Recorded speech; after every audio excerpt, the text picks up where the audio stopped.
The action cycle links three activities: planning, implementation, and evaluation.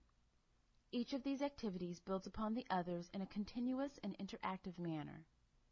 While the action cycle is the final phase of MAP, it is by no means the end of the process.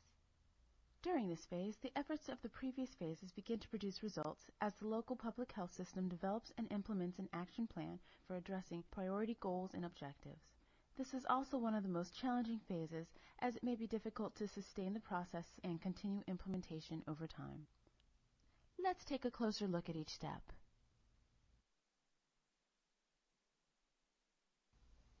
In planning for implementation, participants must be clear about what is being done, by whom, and with what measurable result. Measurable objectives are indicators of what is expected from the effort. In MAP, measurable objectives take on an increasing degree of detailed specificity as the implementation steps proceed. Care should be taken to ensure that measurable objectives are valid and reliable, are directly associated with the achievement of the strategy, link performance to the expected improvement, tighten rather than diffuse accountability, are responsive to changes in expected results, and provide timely feedback at a reasonable cost. In this step, a subcommittee should be designated to oversee the implementation and evaluation activities. This subcommittee prepares for the subsequent steps and plans for how they will be implemented. If key participants, those who will play a role implementing and evaluating strategies, are not currently involved in the MAP process, they should be recruited to participate.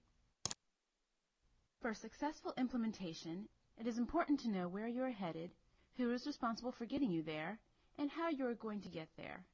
To accomplish this, MAP participants develop measurable outcome objectives for the identified strategies.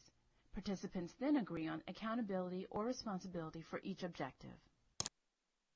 The outcome objectives must now be translated into specific action plans to be carried out by accountable participants. Action planning will help to identify specific activities, time frames, and needed resources. Action plans may be organization-specific or may call for collective action from a number of organizations.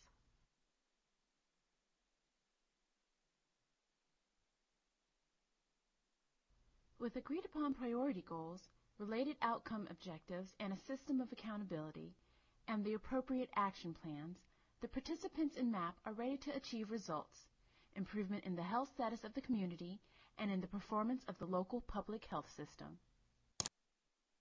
After individual and collective action plans have been developed, the MAP committee reviews them to identify common or duplicative activities and seeks ways to combine or coordinate the use of limited community resources.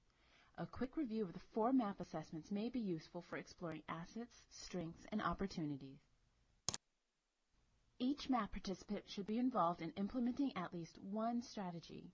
In addition, MAP participants should regularly consider whether other organizations or individuals should be brought on board to implement strategies more effectively. Community awareness and participation ensures that action plans are appropriately and effectively implemented.